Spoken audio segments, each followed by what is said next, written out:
নমস্কার বন্ধুরা, আপনারা সকলে কেমন আছেন? প্রিয়াঙ্কার কিচেনে আপনাদের সকলের অনেক অনেক স্বাগত। আজ একটা খুবই মজাদার রেসিপি নিয়ে আপনাদের সামনে উপস্থিত হয়েছি। এই চাটটে কাঁচা আলু দিয়ে তৈরি করব আলু টিক্কি চাট। আলুগুলোর আগে ভালো করে খোসা ছাড়িয়ে ধুয়ে নিয়েছি, এবার গ্রেড করে নিতে হবে। আপনারা এটা নবরাত্রিতে বা যে কোনো ফাস্টের সময় অবশ্যই বাড়িতে অনায়াসে তৈরি করতে পারেন।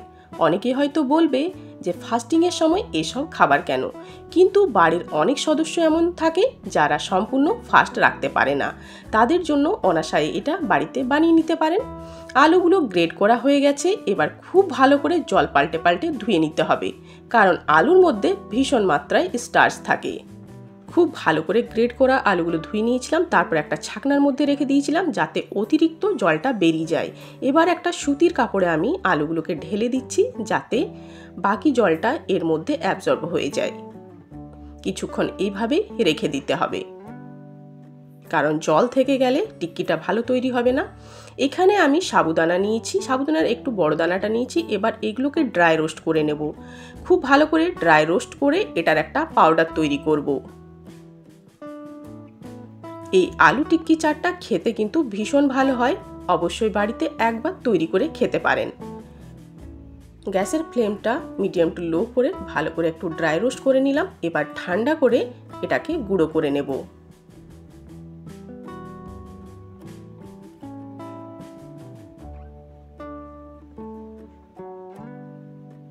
পাউডার ফর্মে তৈরি করে নিতে হবে।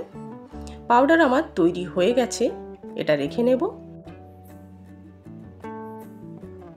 আলুগুলোর মধ্যে থেকে জলটা খুব ভালো মতো কাপড় অ্যাবজর্ব করে নিয়েছি। এবার আলুগুলোকে একটা বোলের মধ্যে ঢেলে নেব।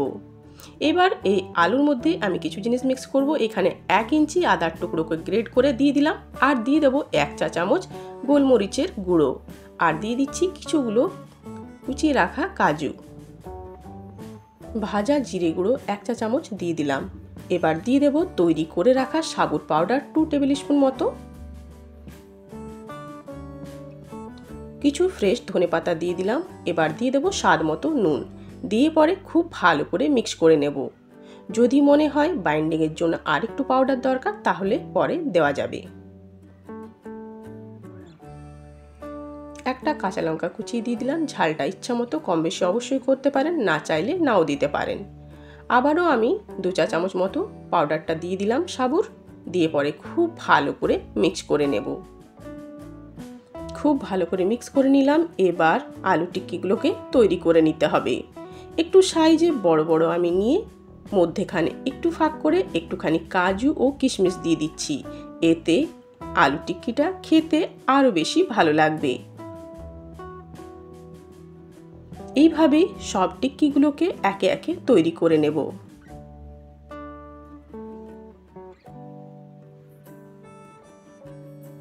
এইভাবে একবার অবশ্যই তৈরি করবেন বাড়িতে, কিন্তু ভীষণ সবাই পছন্দ করবে।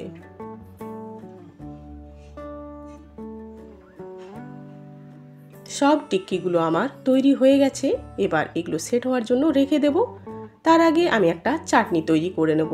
তার জন্য এখানে কিছু ফ্রেশ ধনেপাতা নিয়েছি, আর দিয়ে দেব এর মধ্যে ঝালের জন্য একটা কাঁচা লঙ্কা, আর একটুখানি আদা কুচিয়ে দিয়ে দিলাম। 1 চামচ এর মধ্যে আমি তেল দিয়ে দিচ্ছি, এতে চাটনির কালারটা খুবই চকচকে হবে। আর সামান্য একটুখানি নুন দিয়ে দিলাম। তেল দিয়ে চাটনিটা একবার তৈরি করে দেখবেন, এতে কালারটা কিন্তু দারুণ আসবে। আমার চাটনি তৈরি হয়ে গেছে। এবার আমি একটা দইয়ের মিক্সচার তৈরি করব। তার জন্য এখানে 150 গ্রাম মতো দই নিয়ে নিলাম, আর এখানে দিয়ে দেবো 1 টেবিল স্পুন চিনি। চিনি দিয়ে খুব ভালো করে দইটাকে ফেটিয়ে নিতে হবে, যাতে একটা ক্রিমি টেক্সচার আসে। টিক্কি তৈরি করার আগে আমি কিছু ছোট ছোট প্রিপারেশনগুলো করে রেখে নিলাম, যাতে টিক্কি সার্ভ করার সময় আর দেরি না লাগে। এবার টিক্কিগুলোকে ভেজে নিতে হবে। আমি শ্যালো ফ্রাই করছি, আপনারা চাইলে অবশ্যই ডিপ ফ্রাইও করতে পারেন। ফ্রাইং প্যানে তেল দিয়ে দিলাম। এবার একে একে সব টিক্কিগুলোকে দিয়ে ভেজে তুলে নেব। গ্যাসের ফ্লেমটা মিডিয়াম টু লো করে রাখতে হবে। একটু সময় নিয়ে টিক্কিগুলোকে ভেজে নিতে হবে, এতে টিক্কিগুলো খেতে ভীষণই ক্রিস্পি হবে।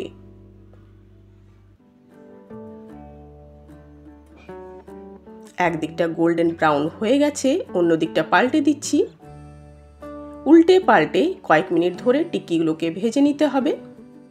এতে টিক্কিগুলো খেতে ভীষণই মুচমুচে হবে। টিক্কিগুলো বেশ গোল্ডেন ব্রাউন করে ভাজা হয়ে গেছে, একে একে তুলে রেখে নেব। অনেকেই ফাস্টের সময় শুধু ফলাহার করেন, অনেকেই আবার সিন্দুক নুন দেওয়া খাবার খান। তারা অনায়াসে এই আলু টিক্কি চাট তৈরি করে খেতে পারেন। চলুন একটা প্লেটের মধ্যে আমি সার্ভ করে দিচ্ছি। টিক্কিগুলো ভীষণই ক্রিস্পি হয়েছে। ফেটিয়ে রাখা দইটা এর মধ্যে দিয়ে দেব। দইটা একটুখানি চিনি দিয়ে বেশ ভালো করে ফেটিয়ে রেখেছিলাম। বেশ একটা ভালো ক্রিমি টেক্সচার এসেছে। সব টিক্কিগুলো একসঙ্গে সার্ভ করে দিচ্ছি। এবার এর মধ্যে দিয়ে দেব গ্রিন চাটনি, যেটা আমি ধনেপাতা দিয়ে তৈরি করে রেখেছিলাম। এর মধ্যে দিয়ে দিচ্ছি একটুখানি ভাজা জিরে গুঁড়ো, আর দিয়ে দেব ভাজা কাজু, যেটা ছোট ছোট টুকরো করে কেটে রেখেছিলাম। সামান্য গোলমরিচের গুঁড়ো দিয়ে দিলাম, আর দিয়ে দেব সামান্য লঙ্কার গুঁড়ো। এতে খেতে আরও বেশি ভালো লাগবে। একটুখানি গ্রেট করা আলু আমি তুলে রেখেছিলাম, সেটা ডিপ ফ্রাই করে এর মধ্যে ছড়িয়ে দিলাম।